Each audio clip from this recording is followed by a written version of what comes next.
Forme de déclinaison pratique de ces contributions, les contributions nationales. Donc dans l'adaptation, vous avez beaucoup de choses et je crois que c'est un élément fondamental, notamment pour les pays du Sud. Alors quand vous ajoutez à cela deux éléments essentiels, je ne sais pas s'il y a un groupe de pays insulaires, les pays insulaires aussi, les pays insulaires c'est 300 millions d'habitants. Ce sont des pays, même avec 2 degrés, il y en a beaucoup qui seront menacés, donc, parce qu'il faut arriver plus vers 1,5 degré que 2 degrés. Donc ces États insulaires aussi ont besoin d'un plan d'adaptation important.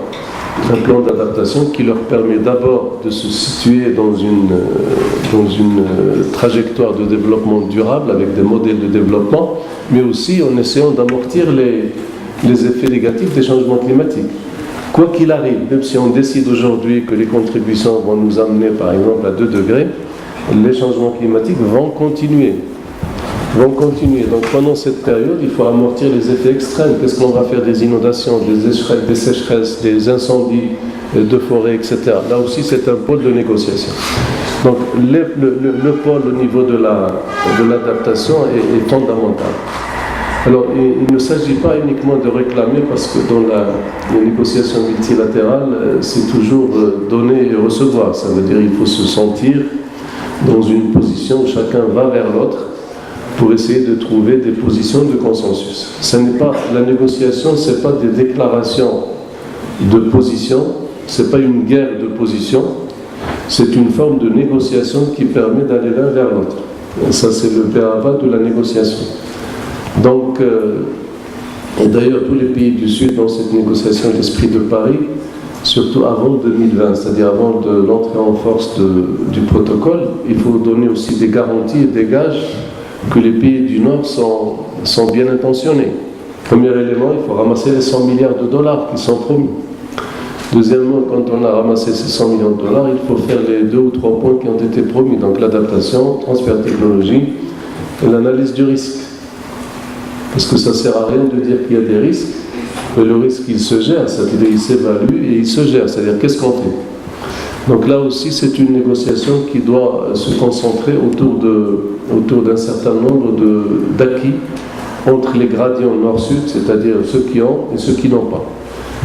L'aspect forestier aussi dans la négociation est important, vous avez tous entendu parler, je ne sais pas s'il y a un groupe REDD+, si vous demandez à un Brésilien de ne pas faire la déforestation parce que vous allez détruire le puits de carbone, qu'il y aura qu'il y aura plus de problèmes, etc., il va vous dire c'est très bien, mais je ne vais pas rester au pied de l'arbre en train de le surveiller pour que les autres ne subissent pas les effets de changement climatique. Il lui faut quelque chose. Donc pour pouvoir préserver les forêts, il faut rentrer dans cette histoire de REDD+, ça veut dire qu'il y a des compensations pour essayer de reconvertir les gens qui ont l'habitude de vivre du forestier. Donc là aussi pour la forêt, c'était une négociation très ardue, ça a duré un certain temps, ça continue d'ailleurs. Il y a un groupe REDD+, qui ne fait que ça, c'est-à-dire sur les aspects forestiers, parce que vous savez la forêt elle a un rôle essentiel comme puits de carbone, et contrairement à ce qu'on dit, la forêt n'est pas le poumon. Elle n'est pas un poumon, c'est exactement le contraire du poumon, c'est la fonction inverse du poumon. Le poumon, il prend l'oxygène, il rejette du CO2, la forêt respire un petit peu, c'est certain, mais surtout qu'elle prend le CO2 pour se développer et elle rejette de l'oxygène. Donc c'est la fonction inverse du poumon. Donc à ce niveau-là, il va falloir, si on veut garantir donc, ce puits de carbone, il faut aussi que dans les projets donc, d'adaptation, maintenant les gens préfèrent parler de transformation, pas d'adaptation, parce que s'adapter, ça veut dire qu'on prend un fait accompli, et puis on adapte, et puis on est là, on attend. La transformation, c'est autre chose, c'est-à-dire on est en train de nous transformer, le modèle de développement pour tenir compte des nouvelles donnes et d'essayer de repartir sur de nouveaux modes de développement durable. Donc ça c'est les grands contours. Alors sur le plan des expériences, je crois que il y a eu beaucoup d'expériences malheureuses. Je crois que Copenhague était donc un espoir énorme. Et je l'ai dit la dernière fois, donc même les pays insulaires, ils avaient, pendant la COP de Copenhague, ils avaient tenu un conseil aux Seychelles notamment, un conseil de gouvernement, un conseil des ministres sous l'eau, pour attirer l'attention de ceux qui négocient dans des bureaux que pendant que vous négociez, nous sommes déjà menacés. Mais évidemment, ceci est très impressionnant, mais ça n'a pas permis aux négociations d'avancer. Donc l'émotionnel, le scientifique et le technique ne suffit pas. Donc il faut des argumentaires objectifs, mais il y a aussi les intérêts, malheureusement, qui guident tous les comportements. Ces intérêts sont divergents. Si vous demandez à un pays producteur de pétrole qu'on va passer des énergies fossiles vers les énergies renouvelables, et là aussi il y a des gens qui parlent dans le cadre de l'adaptation des pertes et préjudices. Le fait de faire cette transformation, il y a un préjudice pour ces pays-là. Donc si vous voulez, c'est une véritable boîte de Pandore. Donc maintenant, au niveau des contributions, je voudrais juste dire qu'au niveau de la négociation, l'accord de Paris n'est pas négociable. C'est-à-dire, ouvrir de nouveau le dossier de Paris, c'est aller droit dans le mur et à l'échec. Donc l'accord de Paris, on ne le négocie plus. On négocie la mise en application de l'accord de Paris.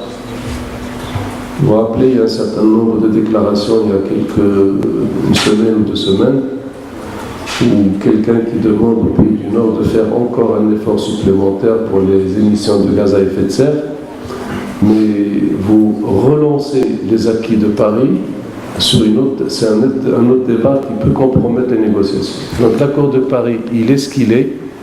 Il faut essayer de le rendre exécutoire à travers cette négociation que vous êtes en train de faire sur l'adaptation, sur les transferts de technologie, sur le financement, sur la capacité building et sur la gestion du risque. Voilà ce que j'avais à dire. Je ne sais pas s'il y a des questions plus concrètes, plus précises. Monsieur le Président.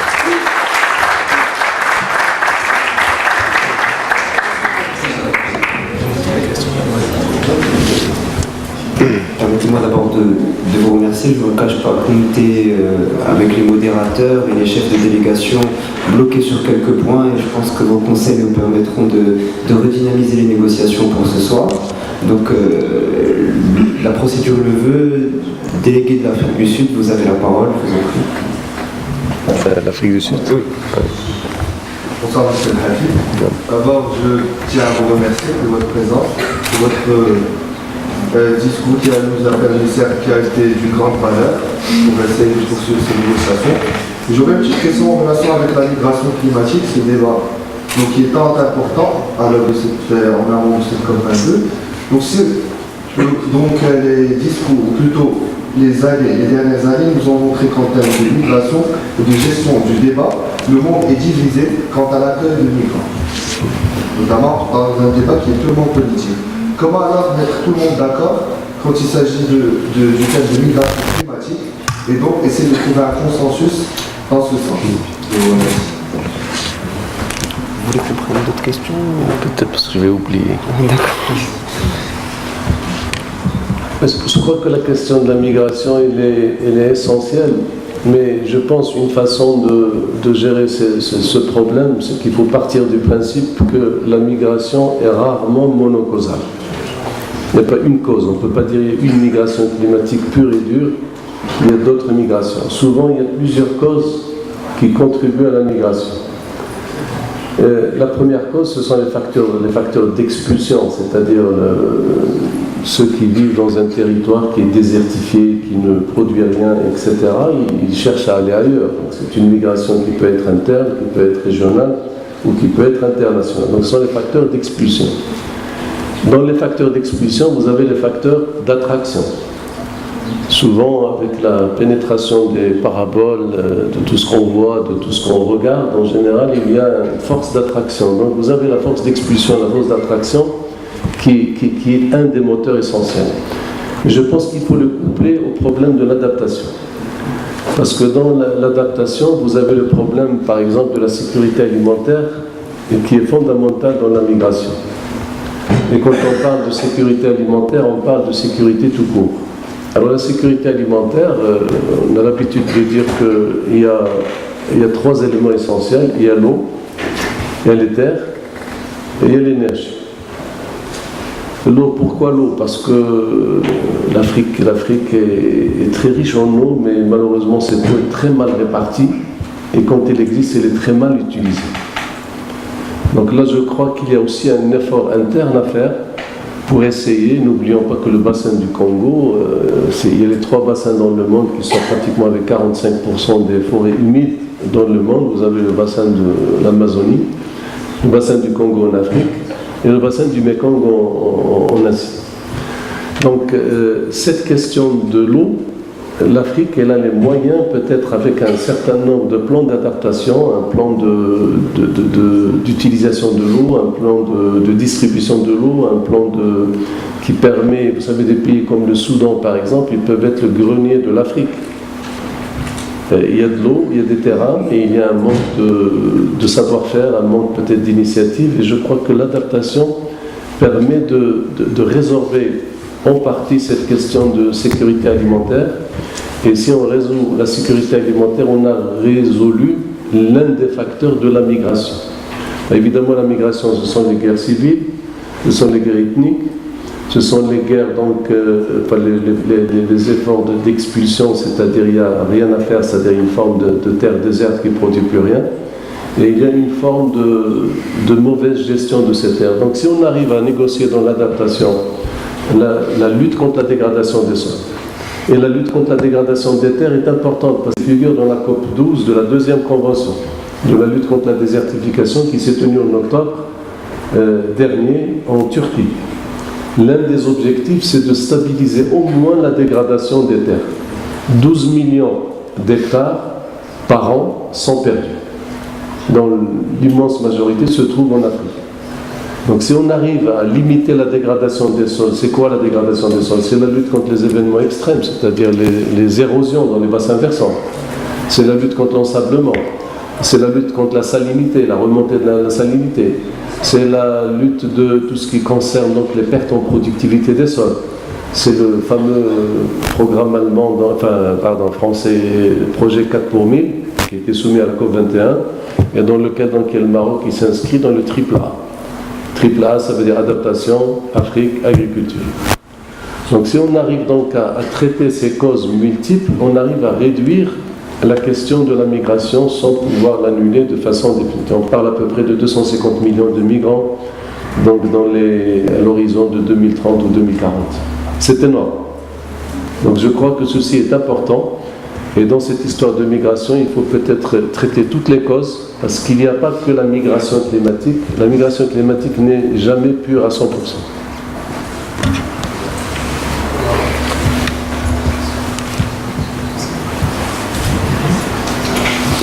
Cuba. Délégué du Japon, vous avez la parole. Les États. Enchanté.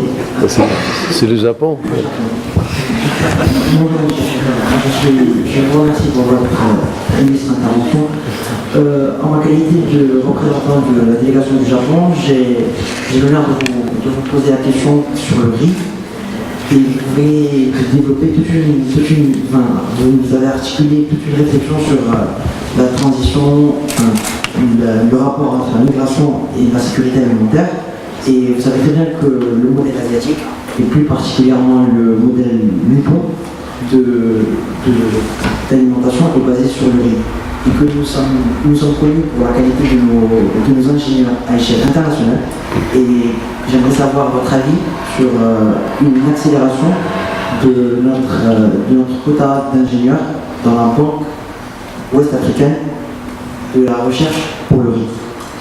Et une assistance scientifique dans le G7 transsaharien, que ce soit en termes sécuritaires ou en termes agriculture, pour que l'on puisse avoir une meilleure gestion et une atténuation certaine des problèmes qui pourraient être créés. Au niveau du Japon ou au niveau de l'Afrique. En collaboration bien sûr avec les différents pays qui pourraient présenter. Amener le riz en Afrique.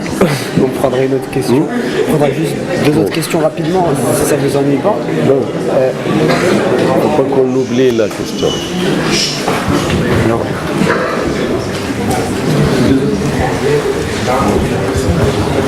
Délégation.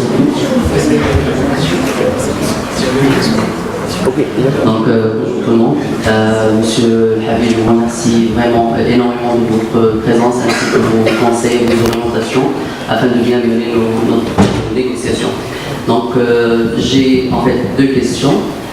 La première sera concernant le marché de carbone. L'emplacement de ce marché de carbone en tant qu'instrument de lutte contre le changement climatique dans les prochaines négociations, ça va la COP22.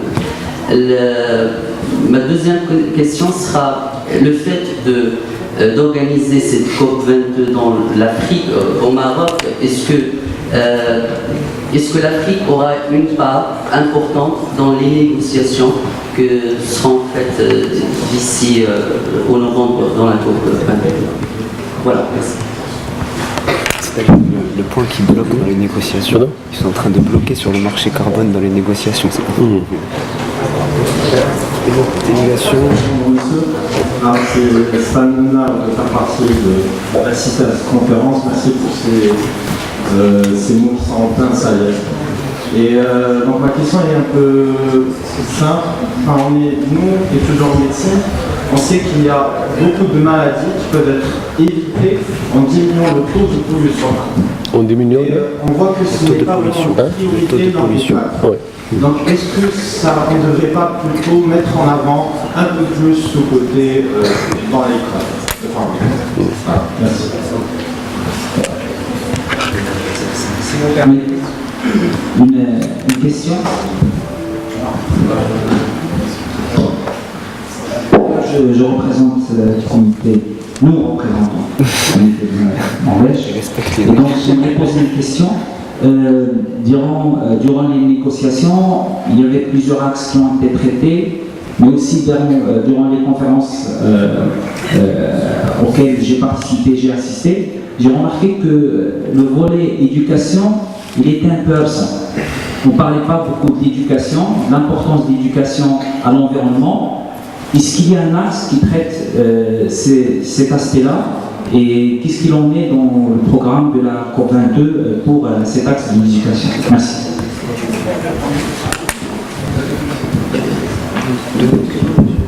En fait, je vois beaucoup de démarches qui s'élèvent, beaucoup de questions. Et on est très heureux de cette motivation. Monsieur Lafay va répondre aux questions qui ont été posées. On ne pourra pas prendre beaucoup plus de questions. On ne va pas prendre plus de questions parce qu'on lui a promis de ne pas regarder toute la soirée.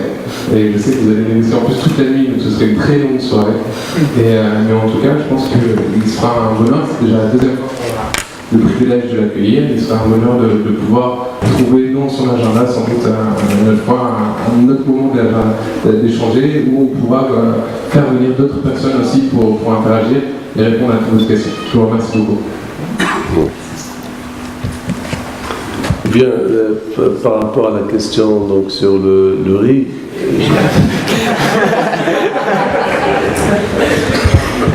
je crois que cette question il a plusieurs niveaux. Il y a un volet technologique, un volet commerce international, et un volet aussi changement climatique et évocation des sols. Il y a déjà un problème commercial qui a été réglé entre guillemets donc, au niveau des négociations de l'Organisation mondiale du commerce, et pour lequel, comme vous savez, la production du riz au Japon, il a des équivalents tarifaires qui ont été établis à plus de 700-800% de droits de douane. Il y a donc, pour importer, donc, il y a une véritable protection par rapport donc, à la production nationale, par rapport au transfert de technologie. Je crois que c'est une chose qui est salutaire, mais encore faut-il qu'on résolve un problème fondamental qui relève d'ailleurs des débats certainement que vous allez avoir, c'est la compatibilité entre la vocation des sols et l'utilisation des sols. Ça c'est extrêmement important parce que le développement durable, il tient à cet aspect, parce que nous savons que l'utilisation des sols, et parfois elle est faite de façon tout à fait incompatible avec le potentiel ou la vocation des sols. Donc c'est une notion assez complexe, mais le riz pousse dans des conditions particulières, dans un certain nombre de niches écologiques particulières, et il est tributaire aussi de ressources en eau. Donc s'il y a un transfert de technologie vers l'Afrique pour essayer de résoudre en partie donc, la question de la sécurité alimentaire par un transfert de technologie, moi je crois que ça pourrait parfaitement être inscriptible dans le financement de ces projets, notamment d'adaptation. Ça va dans le sens de transfert de technologie pour l'émergence d'une production qui permet de répondre à une problématique de sécurité alimentaire. Mais encore faut-il que la compatibilité vocation des sols, utilisation des sols soit éprouvée. Par rapport au marché carbone, je crois que tout ce qu'on a vécu, notamment après vous savez, moi je me rappelle la COP 7 en 2001 à Marrakech, c'était une autre configuration.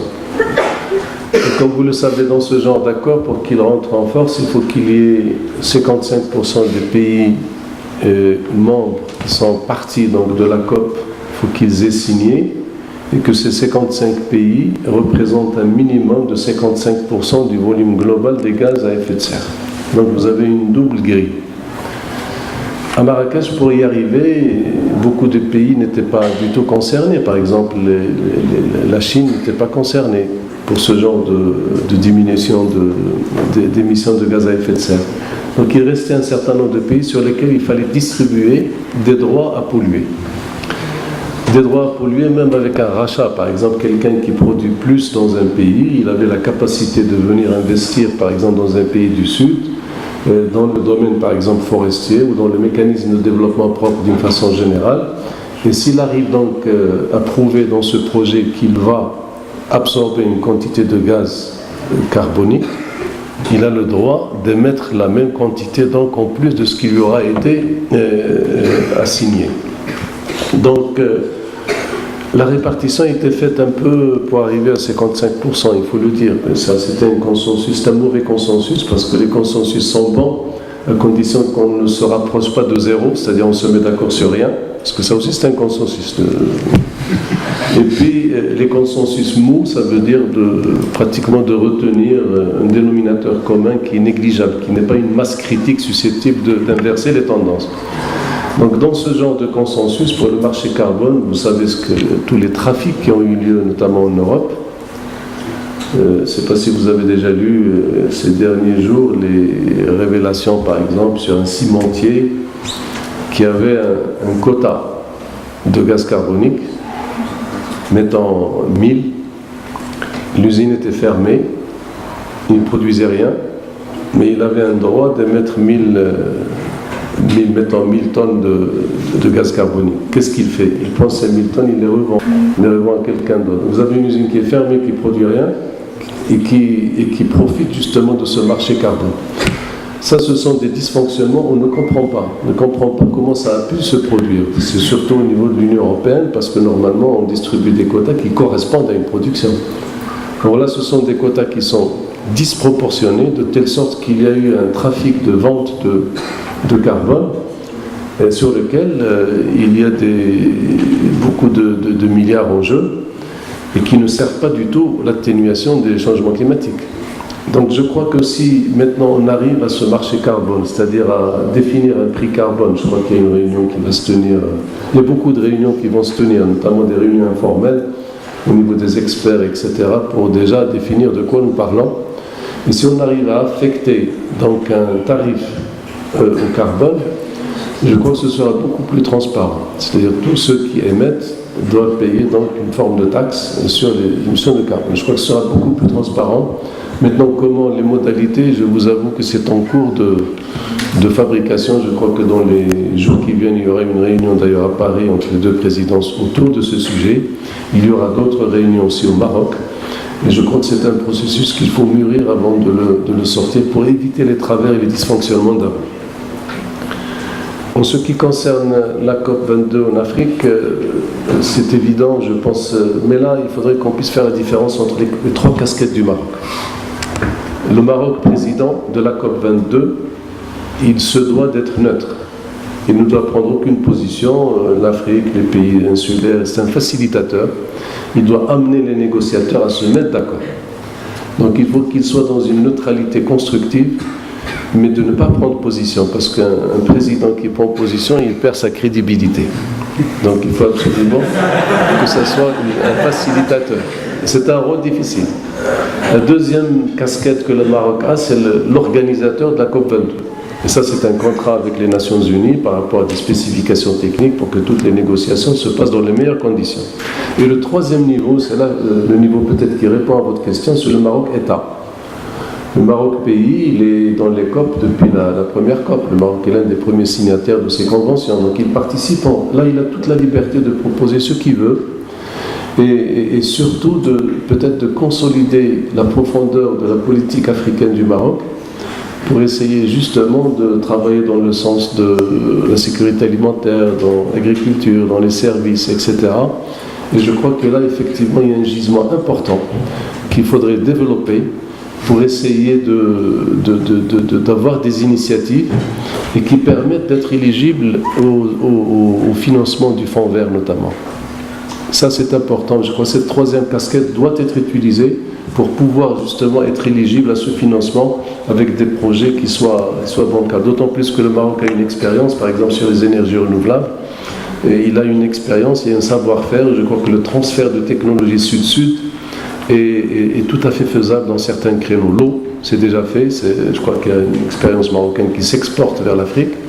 L'énergie, pareil, je crois qu'il y a un gisement donc à exploiter et c'est à mon avis indispensable. La COP se tient au Maroc, le Maroc est en Afrique, donc il faut qu'il y ait une sensibilité africaine. Les parties relatives au changement climatique et les maladies, il y a plusieurs niveaux. Vous savez, les changements climatiques, d'abord, c'est les changements des écosystèmes. Les changements des écosystèmes, c'est le changement de l'interaction entre un certain nombre d'éléments, notamment tout ce qui concerne la faune. Par exemple, pour les maladies à transmission vectorielle, c'est un débat extrêmement important. Certaines maladies qu'on considérait jusqu'à très peu de temps comme maladies exotiques ne le sont plus. Si vous parliez il y a 10 ans du chikungunya, par exemple, un Italien ou un Français, c'est un nom barbare qui n'indique rien. Le chikungunya maintenant, il est au sud de l'Europe. Si vous parlez de la dengue, la même chose.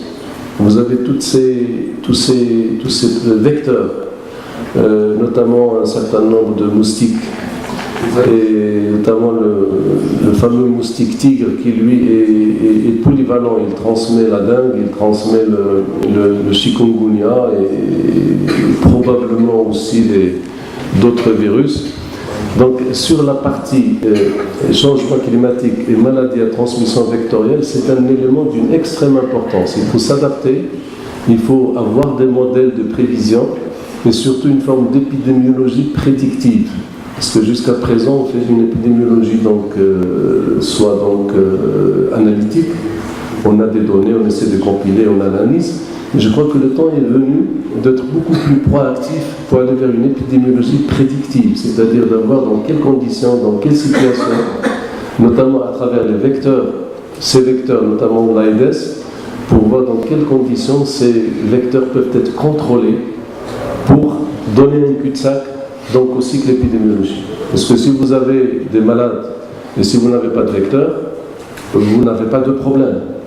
Et il y a 10 ans, 15 ans, quand quelqu'un revenait d'Afrique, par exemple, avec un paludisme, il atterrissait en France, et il était malade, il est pris en charge, mais il n'avait pas de risque de transmettre, parce que l'anophèle n'existait pas, parce que la rigueur du climat externe n'existe pas. Donc vous avez une rupture, on coupe le cycle épidémiologique. Maintenant, ça n'est plus le cas. Alors c'est valable pour tous les cas de prédateurs. Si vous prenez la santé chez les phytiatres, je ne sais pas s'il y a des phytiatres ici dans la salle, c'est pareil, il y a certaines maladies qui n'étaient pas, par exemple la chenille processionnaire, qui affectait un certain nombre d'arbres, il était inconnu au nord de la France. Elle vient de traverser la Loire.